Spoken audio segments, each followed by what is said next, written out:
I used to volunteer at a networking event in Hawaii and noticed that the real estate investors who were speaking at the events, I just noticed a sense of freedom with the real estate investors. I was just curious of what do they do different?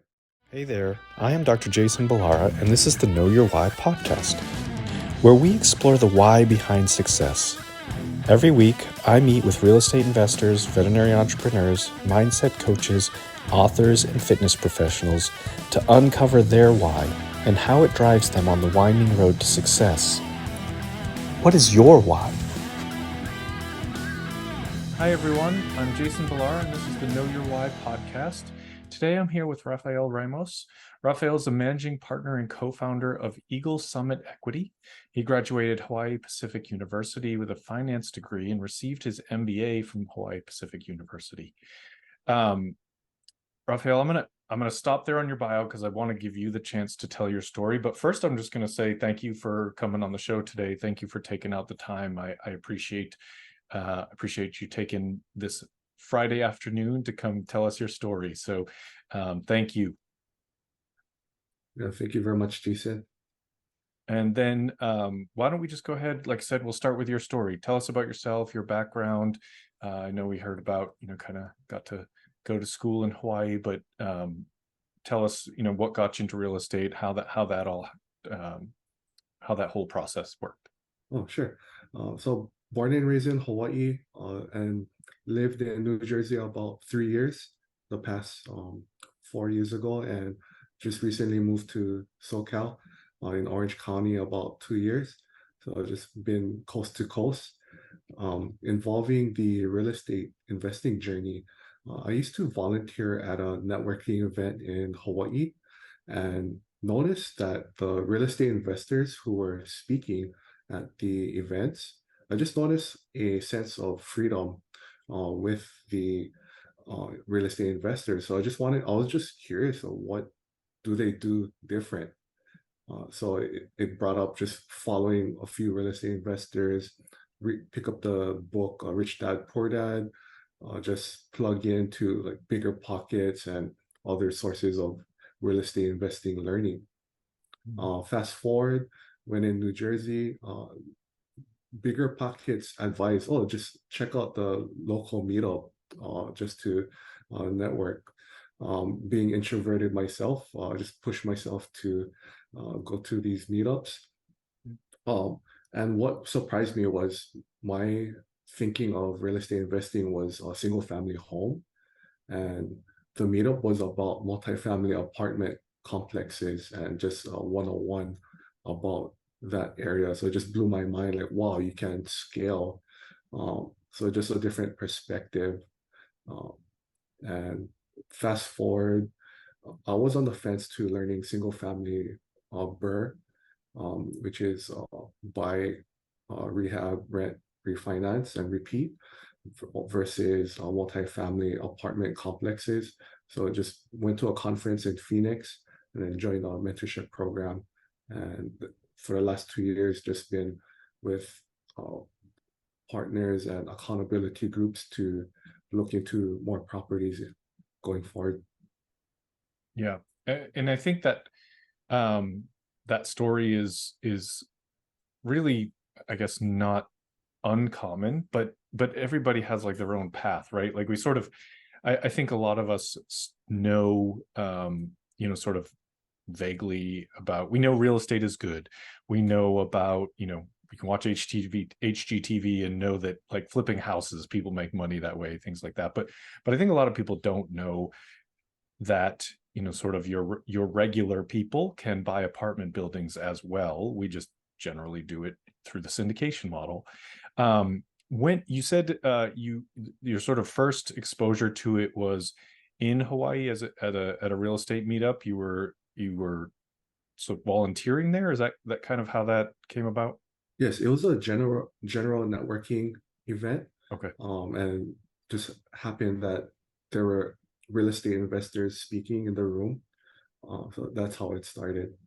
Yeah, and I love what you said about that, sort of noticing that the freedom, about it? Because I mean, ultimately, I think that is really what we're all sort of searching for when we get into real estate investing, is kind of what, getting to that level of freedom with our time.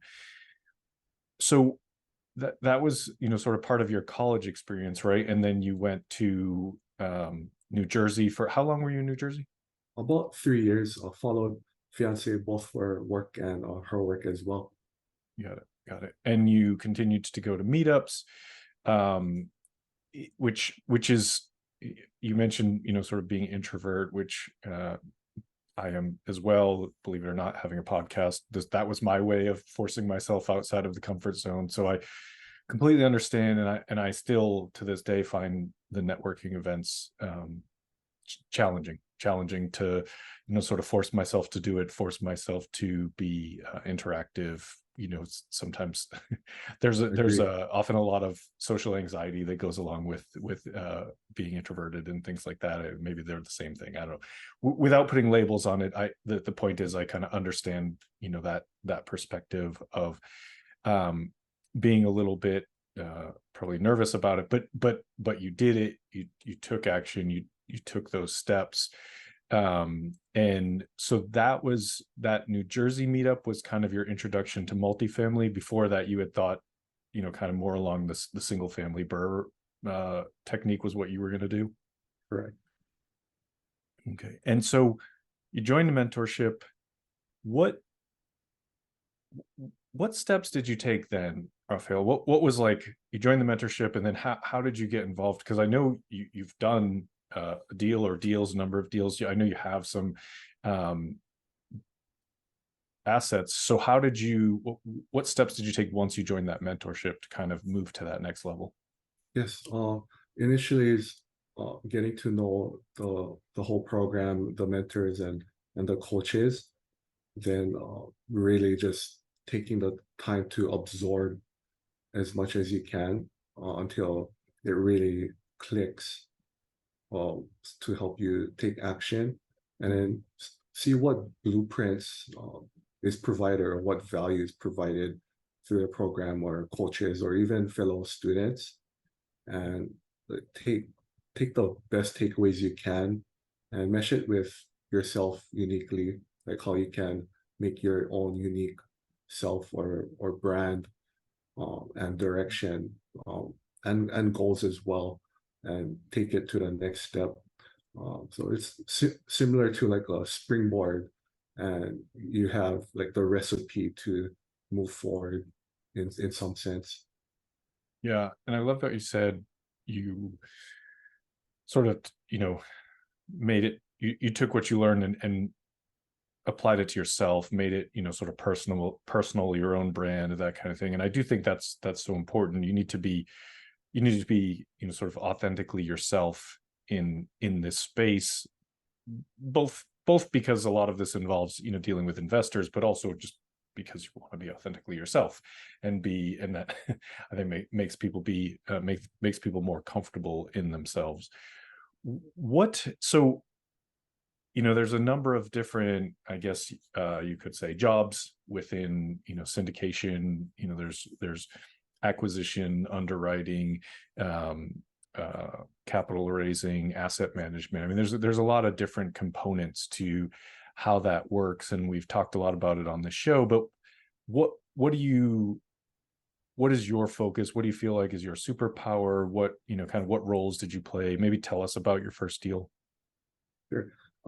Learning about the multifamily through mentorship and just absorbing, I tend to lean more toward underwriting, and I think I can bring relatable skills to asset management.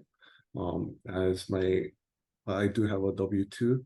It's mostly working with Excel and different projects and different clients on different levels, internally, externally. So it's a mix of communication and a lot of tasks or projects going at the same time. So both underwriting and looking forward to asset management as superpowers, while communication uh, on a different level, where okay, you have so many different parties, um, keeping everybody on the same page like, as a coordinator. So that, I think that's my superpower. Yeah, and the coordinator is probably not talked about very often as you know, sort of one of the defined roles, but it's actually incredibly important. And I think, you know, oftentimes it's the person who is the coordinator is also the, you know, doing some of the other stuff. They're doing the asset management, or they're doing the underwriting, or whatever the case may be, but there's generally someone who is sort of steering the ship, if you will. So what is your W-2? Do we? Oh, during the day, I work in the health insurance industry. I help quote for our large employers and broker partners in the area, and even nationwide as well. Sure. So you're, I guess, underwriting risk and things like that.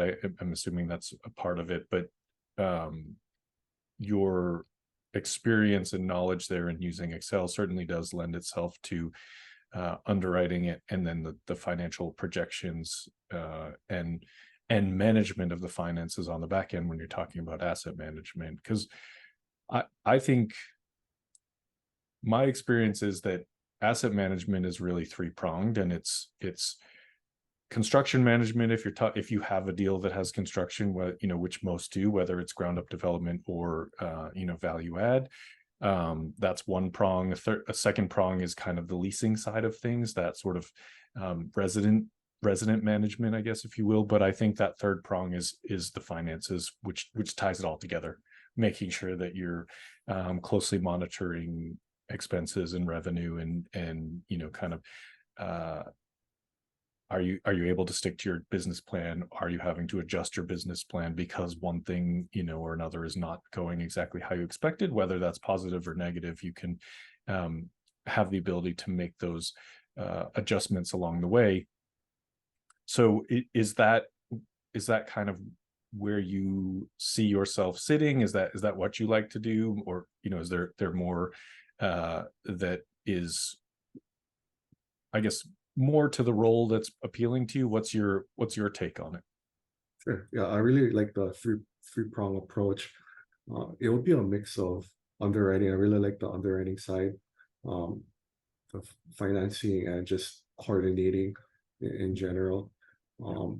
Something that might be of interest for an introvert, I want to always learn the capital raising side as well, or just be of value when the deal comes. Yeah, and I think there's, you know, again, there's so many different ways to get involved and provide value within each deal. Tell us about your deal. Do you have, I think your bio says 210 units. So what's that look like? What's your profile or portfolio? Sorry. And tell us about, you know, kind of your maybe your first deal that you got involved with. Sure. Started as a passive investor, involving single family burrs in Kansas City with a real estate investor colleague that I connected with in Hawaii. I just wanted to follow people that were like a couple steps ahead of me, and just trusted what they do. And they're slightly newer, but I knew who their mentors were and their circle. So yeah, it took a time to trust what they do and know who they work with. So yeah, I found out that it was actually three passive investing properties versus just one after the fact, which is nice, in Kansas City. And then an additional property in Florida, and Airbnb. So those were passive investing on the single family side. Then learning more about multifamily to start as a limited partner with another colleague in Dayton. So that was a limited partner to get a track record, know that have property on their belt, even though it's not actively managed, but we're still investing in it. So that's on the passive journey. And then fast forward actually earlier this year, joined an accountability group with one of our other networks. They wanted to really get deals, so there was an opportunity to co-general partner with a fellow fund in the network and pool funds together for Phoenix property. So I was just excited for that and just learning how the fund level works and working with team members on a timely matter. Then fast forward, the same team, we have a partner that lives in Atlanta, found a multifamily complex that's to be developed in Atlanta. So that was pretty nice, where usually just looking at property that is already developed versus new development. So that was interesting, learning a lot of due diligence, a lot of questions asked all parties, and that was exciting as well.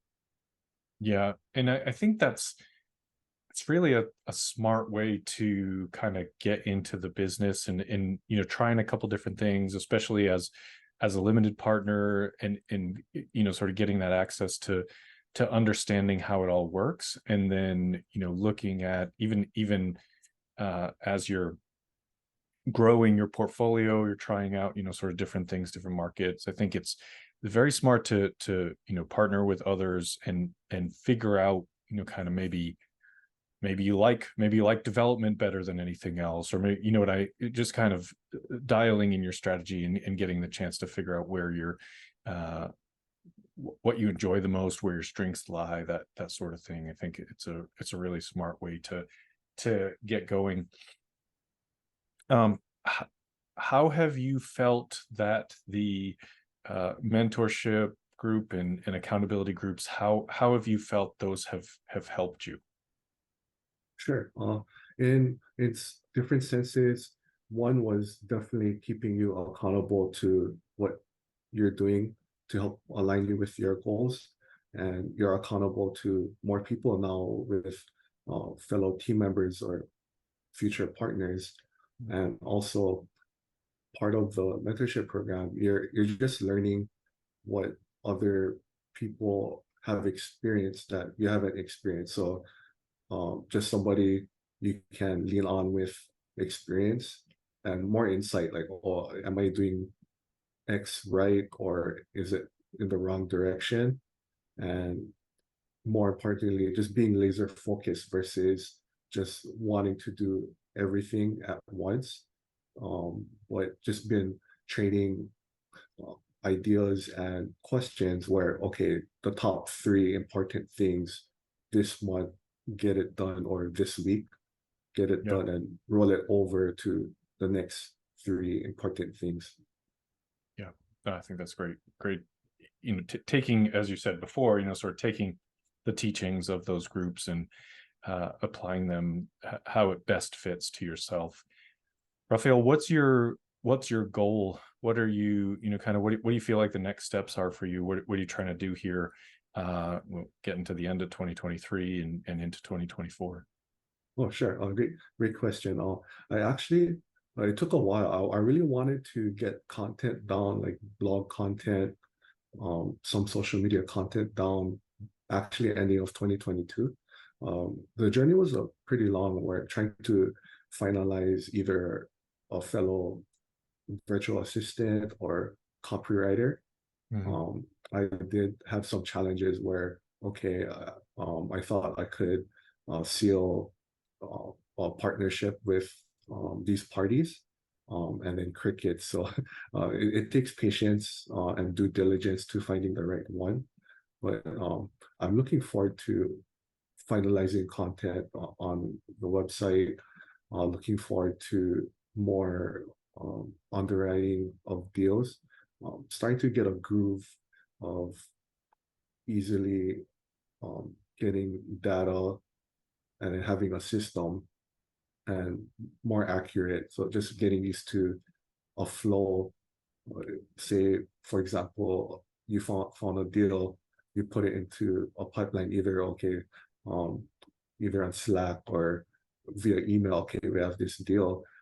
Have it done within 24 to 48 hours of prelim information, then we review hopefully within the week. So just looking forward to just a nice system. And then next steps, I would like to increase the potential investor database, whether it's not committed, but just having a list of people like, oh, yeah, yes, contact me when you have a deal. But just looking forward to 2024 in those areas. Yeah. And I think that's, sometimes people get very focused on like leaving their W-2.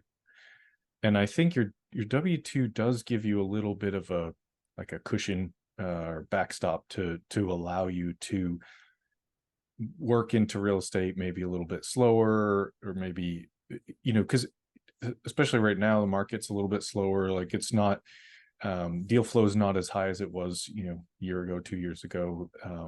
And so being able to use this time to, as you mentioned, like grow your investor database, dial in your skills, your systems, your processes, all of that, find people to partner with, speak to brokers, whatever, create that network that you need to be successful as deal flow picks up. I think it's very, very smart to use, sort of now to get those things in place, because when it does become a, an active or a hot market, it's sometimes hard to like take the time then to put all of that into place. And so I think that's a great idea, the right thing to be doing right now. The deals will come back eventually, and people are doing them now, but deal flow will pick up even more, I think.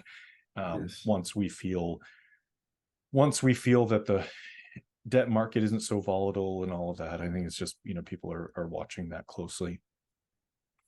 It's a very smart approach to take. Well, Raphael, I want to get the chance to ask you the questions I ask every guest. The first one is related to the name of the show being Know Your Why. So I always like to ask everybody, what is your why? What's the thing that's kind of driving you?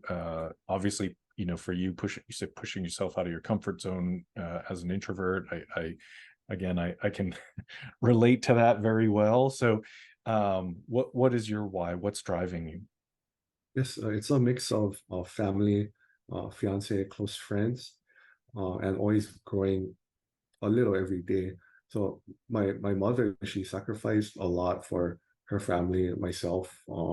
She's from the Philippines, and with my father, when he was alive, yeah, they sacrificed a lot to have other family members to move to the US. So, and yeah, just growing up, watching all of that, you can see the hard work that they do, just absorbing that as a child, and just learning how to be resourceful for what we have, and how should I say, moving forward from there, and then just making the best of everything with a lot of hope to move forward and motivation. But that's the one with family, fiance. In a nutshell, when we went to the Phoenix multifamily conference, I was totally on the fence. Like, should I even move forward with a mentorship or just continue learning? She just literally pushed me like, let's sign up. I just wanted to. I was just surprised that for her not knowing real estate investing too much versus myself or yourself, where we absorb so much or know about real estate investing.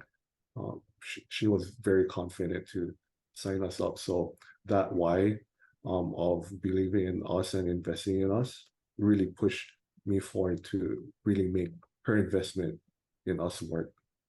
And then next is close friends, where I've had businesses before, or just things in life that happens like personally, but when you have a close group of friends that are really have your back, or really supportive of what you do, that drives me as well. And I would say close friends like fellow students, or people in the real estate investing network, where they always check up on you, provide value, or just provide more information that you didn't know, or any way to help you do your business better, those drive me. So I just really want to share that with the community and just drive it forward as well. Yeah, I love that. I love that. Family, friends. I think, yeah, the drive to help and improve the lives of the people around you is can be incredibly powerful, and knowing that someone that you love is believing in you so strongly, I think is like that's a huge piece. My wife, I don't even think my wife likes to hear me talk about real estate very much or as much as I do, but she supports me, and she tolerates that it's not always easy, and it just makes it makes it almost like it's part of the why, obviously, and it just makes it easier to kind of push forward and believe in it when you have someone in your corner. So that's awesome. I'm happy for you on that. Raphael, tell us something about yourself that isn't common knowledge, special skill, a hobby, just something to let the listeners know you a little bit better. Sure. When I was in Hawaii, I actually played the bass guitar after college, and then taking a step back, played the tuba all the way from middle school. So it was a nice segue to bass guitar, Yeah. And played with a few reggae bands before relocating. So that's awesome. that's That's one, awesome. yeah. Well, And go ahead. oh, no problem. I'm slightly ambidextrous too. Can use chopsticks with both hands. Oh, that's good. I can't use chopsticks with any hands. So it's embarrassing. It's really, I should be able to, but I just I get frustrated because I'm so bad at it. So then I don't try and learn, but yeah, I love that, sort of, I feel like in music, right? Like you learned an instrument in high school, and then went on to play bass guitar. And what I think sometimes maybe people don't realize is like, I think music is music, and it's like I'm always jealous of the people that started an instrument from a very early age, because now you just know music, and so you have the ability to sort of transfer that to another instrument, is I think so I don't know if it's easier, but it's just you already have that sort of mindset to how the instrument works, coordinating, of whether it's hands or hands and mouth or whatever, depending on the instrument. But I think it's fascinating to me to know, like I never had an instrument growing up. My brother played saxophone, and then later on in life, we both wanted to learn how to play guitar, and he like destroyed me in his ability to play guitar so much better than me and so much faster, just from having that like background in music. Like it came naturally to him. So I think there's probably a lot of parents or kids that maybe don't love the beginning when learning a musical instrument, but I think that skill just translates so well to kind of later on if you want to continue to learn other instruments and just understanding music. So super cool. I love that. When people hear this and they want to reach out to you, what's the best way? Sure. Can reach me either via email, Raphael at eaglesummitequity.com. I also have two Instagrams where the company Instagram, Eagle Summit Equity, or personally, Raphael Ramos, REI. Okay. We'll put those in the show notes so people have them. The last question for you, Raphael, what piece of advice would you give to someone who they're a little behind you, they're looking to get started in real estate, they hear this, they're inspired by your story? What would you tell them to get them started? Sure. I would say just stay plugged in no matter which direction you go. Like be consistent, uh, consistent plus action, and just be resourceful and creative, and know what cards you have and be resourceful with them, um, because you have your strengths, other people have their strengths. So when you align them versus thinking about your weaknesses, it'll be a better mindset altogether. Yeah, I think that's great. I think it is really important. The sooner you know what your strengths are and your resources are, the easier it's going to be for you to grow and also find partners, because then you don't have to go to them and ask them how you can provide them value. You already know what your value is, and you can go find people with complementary strengths. So I think that's great piece of advice. Well, Raphael, this was great. Thank you so much for coming on the show today and sharing your story. And I look forward to seeing what's next for you and watching you grow. So thank you for being here today. Thank you so much, Jason. Yeah, absolutely. Folks listening, I know you're going to love this episode. Talking to Raphael was awesome. Please like, rate, and review the show so we can get more great guests like him. And thank you all for listening. Hey there, I am Dr. Jason Ballara, and this is the Know Your Why podcast, where we explore the why behind success. Every week, I meet with real estate investors, veterinary entrepreneurs, mindset coaches, authors, and fitness professionals to uncover their why and how it drives them on the winding road to success. What is your why?